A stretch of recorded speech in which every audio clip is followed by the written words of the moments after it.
The Golden Dawn was plagued with scandal as rival high-ranking Masons wrestled for control of this influential Victorian secret society.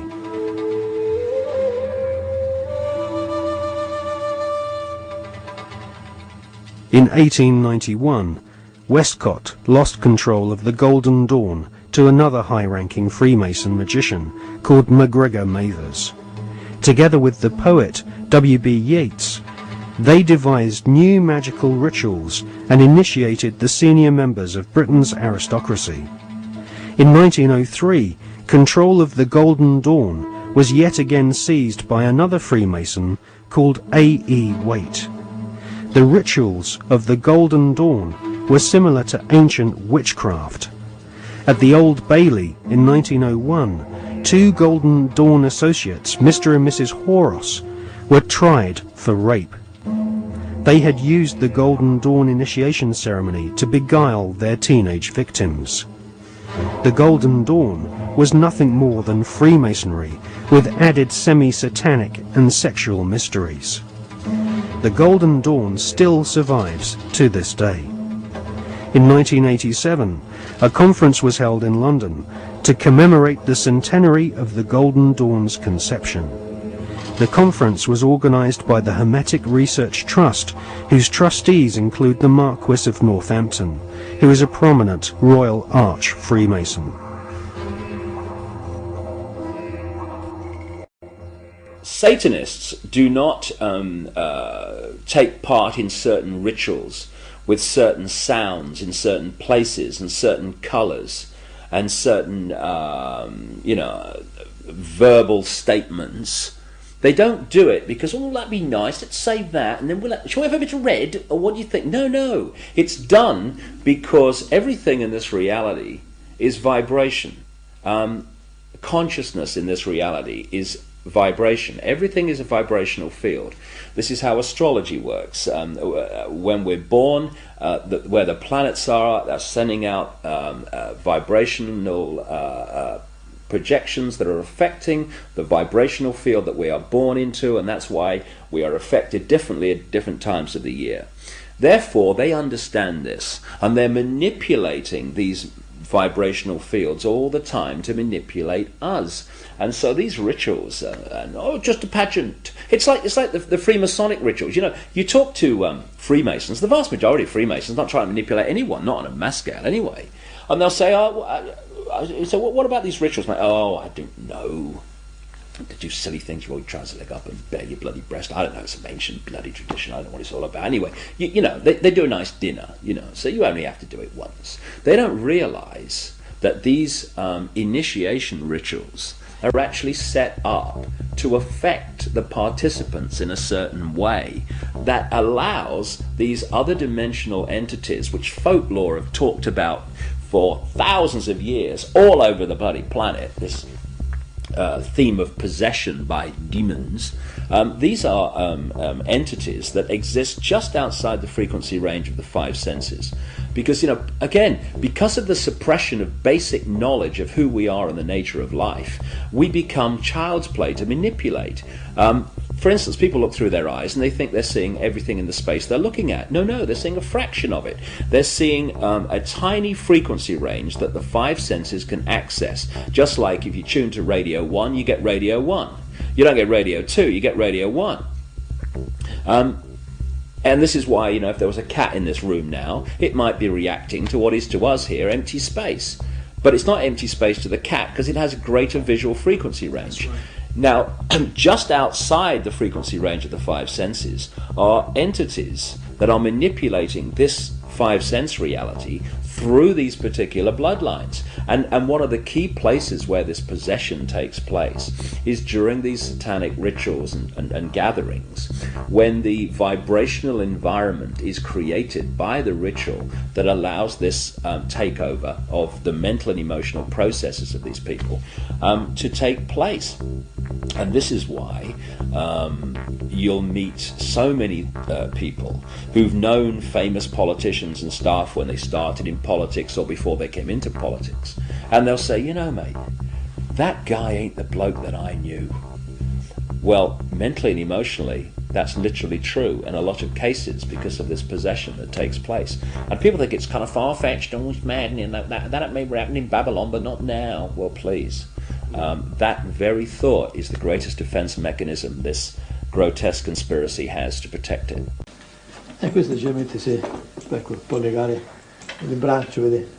Può legare il braccio di qua di là e i piedi lo stesso a questo artiolo qui. Dunque, e qui c'è questa cinta perché sono terribili. Questa qui per legare alla vita in modo che non si muova. Entra almeno per mettere questo braccio, vedi, sotto, vedi, qui c'è, ecco, si ferma in questo modo, si ferma, altrimenti non si regge, e rompono tutto. Dunque, tutto questo, adesso vi faccio vedere cosa sono capaci di fare queste qui. Questo può essere una ragazza che ha addirittura, questo è d'acciaio, questo corrisponde a questo qui, no, corrisponde, vediamo qua. Ne passo una qui dentro, se lo troviamo. Questo sarebbe questo. Vedete come l'ha ridotto? È difficile poi con le mani, non è possibile. Ha visto? Il demone pure dell'esorcista. L'esorcismo è lui che ha paura e non abbiamo paura noi. E sono contento di dare il botto al demone. Quando mi dice il demone chi sei, io domando Satana. Ah, ora mi sei capitato. Adesso ti ho dato un sacco di botte. Dunque, e quindi è lui che grida, perché quando grida la persona, ci sono dei grida qui delle suore che si sentono a volte fino in fondo, fino alla strada si sentono, dunque nel giardino, ma non è certamente la persona che grida, ma è il demonio che sente queste botte, diciamo così.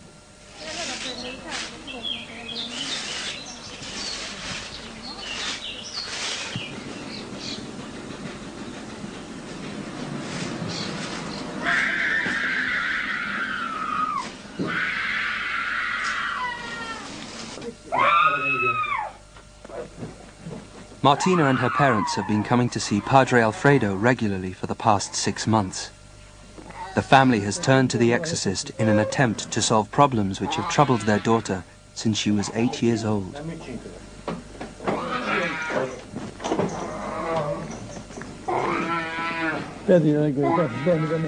Although Martina comes to the sessions willingly, as soon as she enters Padre Alfredo's bunker, she suffers a violent reaction.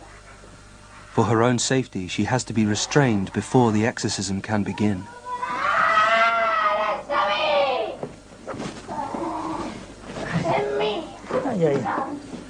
Oh, tu l'inferno, vai! Prende l'acqua, padre, prende l'acqua, prende l'acqua. Prende l'acqua. Sì, ci ho pensato, ma L'acqua. non ci ho pensato. L'acqua. Sta buona?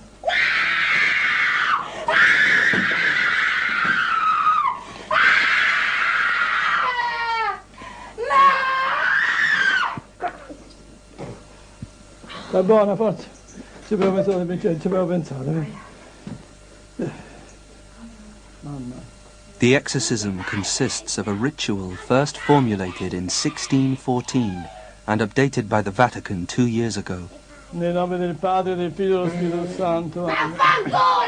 Signore Gesù Cristo, Figlio di Verbo Eterno Padre, Dio universo, il tuo nome sempre benito, il Santo, è di Cristo, è di Cristo, è di Cristo. Ecco l'acqua del Signore, il esorcismo viene una forza particolare. Dunque ho notato questo, a volte il demonio, siccome l'esorcismo sono come fosse uno bastonate, picchia il demonio, no? E mette l'acqua santa nella perilla a mano, mi brucia, mi sono accorto di questo. Il demonio è furbo e cerca di parlare per riposarsi. Avete visto mai i pugili, quando si danno i pugni, a un certo punto si abbracciano, si riposano, respirano un attimo. Il demonio fa la stessa tattica, dunque parla e io invece non bisogna dargli retta. Continuare l'esorcismo, in modo che non c'è tregua, sono botte. Ave Maria, piena di grazia, il Signore è con te. Tu sei benedetta fra le donne. Maligno. Ave Maria, piena di grazia, il Signore è con te. Tu sei benedetta fra le donne. Benedetta Santa Maria, ma libera. Ma Maria, no, maligno, è Cristo più forte. Cacciali via. No. Di la verità. Di la verità a questa signora. Esiste o non esisti tu? Il demonio esiste o non esiste? Esiste il demonio! Come fai a dimostrarlo? Come fai a dimostrare che esiste? Le guerre, tutto! Ma questo... Io esisto! E chi non ci crede bene? Ma questo...